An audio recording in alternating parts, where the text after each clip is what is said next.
Bana Kijoba mbadde nanyo bayiva. Chichi jawo ebintu byobadde ki? Fudeli kyampoze. Fudeli yankubye. Omubiri gwonna gunnuma buliwamu okumanya ankubye. Olaba ayisizza n'olugoye lwange. Olulaba nze nankubye nanvulunga ne mu ttaka. Olwokuba namuwa omulimu. Bana Kijoba. Ezengoye ze bulijjo nkulaba oli bwotyo zonna zijjudde ebituli kuva dda. Yajja akaaba ng'ayagala abeere bulungi. Okitegeera. Nange ne ŋŋamba nga bw'abonaabona kamuwa omulimu. Naye ate nanzikakkanako nankuba olw'okuba tannafuna musaala. Ate yakuŋŋambye mbu wamufeera ssente ze. Okimanyi ne bimala bituuka mu bakulu oyinza okugobwa. Ebintu by'okwefuula nti gw'ogaba emirimu wano okimanyi nti bayinza okukugoba. Ssente yazimpa yeeyagalidde. Yakwata na mutwalo nga yakatuuka wano namba omutwalo naŋŋamba nkuwadde. Naye nze simusabangako ku ssente simuzimujjangako na mu nsawo. Omulimu yagufuna ne mugamba ngenda kunnyonnyola Dr. Ben agenda kukusasula. Naye nga ye anzirako ankuba kale ankuba atya. Ayinza atya okunkuba? Naye Kijoba naawe oyitiriza. Gwe omu weyita dokita, gwe omu gw'ogaba emirimu. Kakati lwaki tebakukuba eddala ddala? N'ebyo eby'okumpita omusawo si nze mbyeyita, bo bennyini be babimpita n'abalwadde engeri gye mbeerawo ennyo nga mbayamba. Gwe ani agamba omuntu nti agira okulamunaabira? Kitegeeza weekuba weefudde agaba emirimu. Nedda, gwe kennyini wagaana omuwa. Gwe kennyini n'ogaana mbu togaba mirimu. Kati nange ne mulinda asooka amala okukola ndabe byakola ŋŋende mwogerereyo. Kati nandimaze kwogerayo eri ddala nga simanyi nkola ye.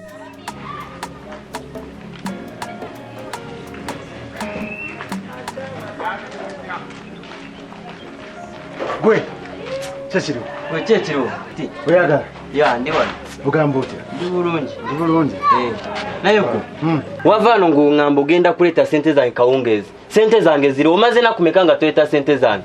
Ndi wano mbonaabona bizinesi yange yino egwawo ŋŋamba ogenda kundeetera ssente zange kyokka ssente zange tozireeta. Kapita ogwawo, amanda gagwawo siina ssente, ebijanjalo binzigwako siina ssente, eŋŋano byonna biggwawo. Ssente zange mwagala kunsula kunziza mu kyalo. Kati ofa ki? Nze njagala ssente zange. Ebbanga lyonna lye tumaze nga tuli bamukwano ku kyalo kuno oyinza okulowooza nti nze ŋŋano oyinza okugaana okusasula ssente ze. Ate eby'omukwano bye genda okuleeta mu bizinesi ya muno? No, kati nze kakooza gw'osuubira nti ŋŋenda kujja nzibe wano mu bizinesi etaweza na mitwalo 10. Okitegeera nsobola n'okuwa ssente n'oyongera mu bizinesi. Okitegeera ebyokwongera mu bizinesi tubiveeko. Naye njagala ssente zange kyokka kyenjagala ssente zange ziriwa. Nsonga nkulu nze ssente nzize nazo ze ssente bwe busolo bwe tulunda. Ng'okuba mmwe muyomba mangu omanye ebintu ebisinga biba mala mpozi zali mmeka? Akomaro kali ka 20 n'akananasi ke balya 2-5 leeta ssente. Genda obagaye bonna nti nkusasudde. Kati obadde oyagala nsooke nkukwate n'amatayi ssebo nga njagala kujja mu ssente yange. Kati ebyo byonna byaki? Kati nno nzirize 5.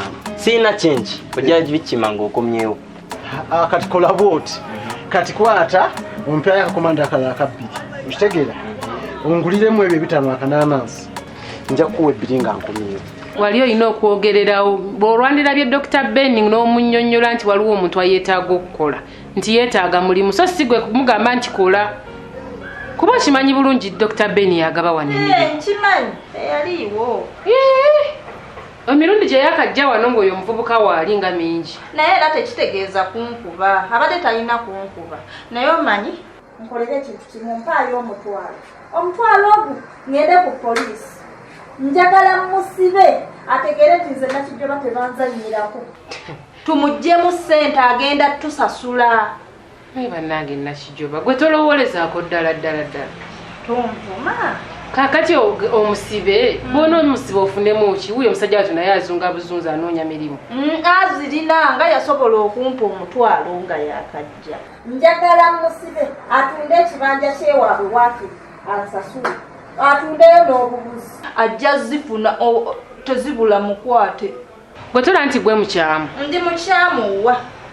Kaakati yes tetuganye ne bw'aba akukubye. Ogenda kugenda ku poliisi olina yadde ekinubula ekiraga nti bakubye ze engoye z'oyogerako bulijjo zibadde enjulifu. Ne bino byonna ebituli.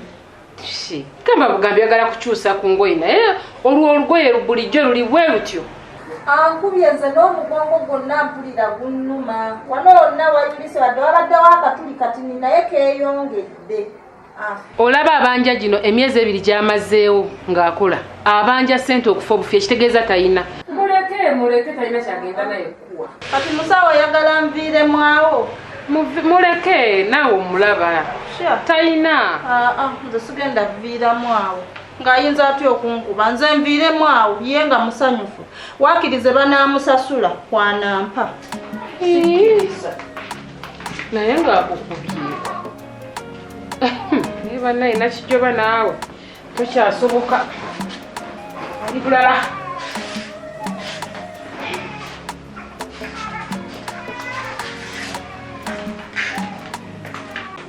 Mukama wange je bali kosebo. Nawe jeba.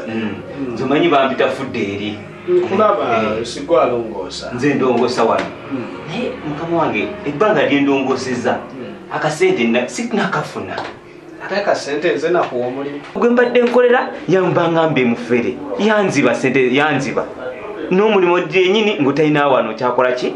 Kyakola. Kati simanya anaagenda kumpa kasente kange. Naye teweesigama nnyawo. Teweesigama. Ani yakuwa omulimu? Ono omusawo yabadde yeyita omusawo nakijoba. Yeyamba omulimu n'angamba ngumikirize wekiseezi 2. Nkutegedde. Leero akuwa ebintu bikubuzaabuza oyo sinnakijoba. Bamuyita Eva. Omanyi Eva yeeyita kyatali wano, yeeyita akulira abasawo yakola ki oyo Eva gw'oyogerako lwakuba engeri gy'oli mupya tonnabakwata mannya. Ekirungi nti emirimu gy'ongiraba tokola bubi ate nga nange njagala nnyo obuyonjo. Obuyonjo kintu kikulu nnyo, abantu bangi bafuna endwadde nga tebamanyi nti ziva ku bukyafu. Abamu batuuka n'okufa naye nga koozi yatandikira ku bukyafu. Woosula wakyafu, byolya bikyafu, kati onooba otya omulamu. Kati bw'oba oleeta obuyonjo wano mu ddwaliro sikirinaako buki buzibu era kyokola kirungi nnyo. Lwakuba kibi nnyo okujja awantu n'otamanya ani akulira. Ne bw'oba eyo yonna gy'otambulira kuba bajja bafera. Era musawo banzibeera. Namuwa sente era yanziba naye. Yakusaba ne sente? Yazinsaba era nazimuwa n'angamba ng'omulimu nguguze. Era nange engeri gye nayinjagala omulimu ninzimuwa. Nkalaba ku kayiva engeri gye keetwalamu kalayisi naye keepanka bwepansi bw'aba ajjako n'abantu sente. Si mulungi naye kale nja kufuba nkufunireyo akasente kuba emirimu gy'onjagala. Kambuuze oleese sente kusasula oba oleese ogambye kanzije nzireete mulage mbugenda kusasula naye ng'oyagala kuddamu kwewola? Sigenda kuwola awo mba ntadde ebbanja ku ddala ebbanja liriyo sijja kuwa. Kati gwe Kambuuze sente ziwe nazirya sizisasudde? Olinga agamba nti siri musasuzi ndi mulyaza amaanyi njagala kubba. Sente ezo badde ozisuubira nti ngenda zikusasula kati.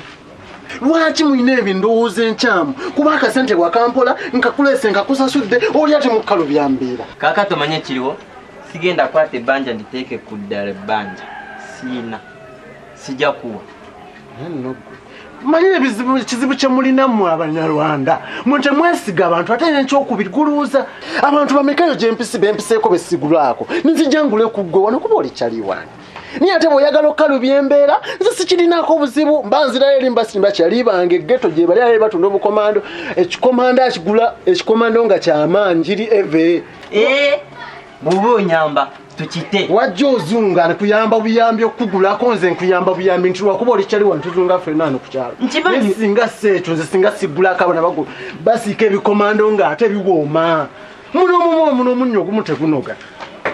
Tukite nganyo kukuwa kati olowooza emmotoka emu bwefa mu kwera ezibira endala okutambula ndala zitambula ne zigenda kati tukite nze naawe tukitadde siina kikomando sigenda kuwa. Wayiga n'Oluganda kwegamba muntu ofuuse ekizibu sigenda kuwa. Genda tujja kwata abalala bajja kulya tujja kwatagana ate nkoze bino kuwa sente zange. Genda kati kikirala kyonoonya mwagala kusula bizinesi z'abano sebo ojja weekaza biki oleese kusasula oba oleese ku genda oyagala kunziza mu kyalo najja kukolera mmwe oba najja kwekolera naye simanyi oba mwali mwayogera sente mmeka sikitegeera ekyesente nakyo yagamba soke nkole ndabe nga nkola bulungi engeri gye nali mbudde kabale nga mbadde nkolera 215 nigamba ate we nagende Kampala nja kukolera ezisingawo kati bwe nafuna omulimu nga njagala mbakakasa eddala ddala fudde nfunye omulimu mu Kampala. Wajja Kampala kukakasa ba mu Kampala obukakasa gye wava? Najja Kampala kakasa bo mu kyalo ate Kampala wondi mukambwe. Kati oyagala bamanye nti oli Kampala okola? Ndi mu Kampala nkola. Tubula saafa nnyo oba afera oba akola ki naye nga nakasa nafuna omulimu nabi waffe mu kyalo nintuuza olukiiko era nabakula kasimu ne bagamba ekyalo kyonna kitudde kiwulira fudde eri yafunye omulimu Kampala era mukama wange oba ogambye ogenda kumpa musaala neyanza neyanziike nsiimye. Kati obeera wa? Mbeera eri wamufumbira mukwano gwange gyensula era yansuuza naye tusika muguwa byansonga bya ssente era bwisaayo n'aba ayomba nfuna akasente pangisa ennyumba yange. Kakati ne wano waliwo akasitoowa sobola okuteekamu obuntu bwo n'ogira nga weebaka bwe tunaaba tufunye ssente nga tusasudde n'ogenda n'opangisa eyiyo. Mukama wange nekyo nakyo kinkolera era mba neyongera kwebaza neyanzike lwakuba ate gireke kubanga n'abantu oluusi okusula wano ate era byongera ku bukyafu kuba olwoba ogenda kubeera nnyo wano oyozo mazzi gagire gira osigalayo bwe naaba nkuwadde ssente n'otetenkanya n'ofuna akayumbako. Kale obanga bw'osazeewo kale naye obuyonjo gonja bukuuma obuyonjo kikulu okitegedde? Ye mukama wange n'ekirungi wuuyo oyambadde wayiti ako kabonero ka buyonjo. Ye mukama wange bwentyo era bwonna mbalaga ti obuyonjo bw'ekikulu. Akasatiro basatira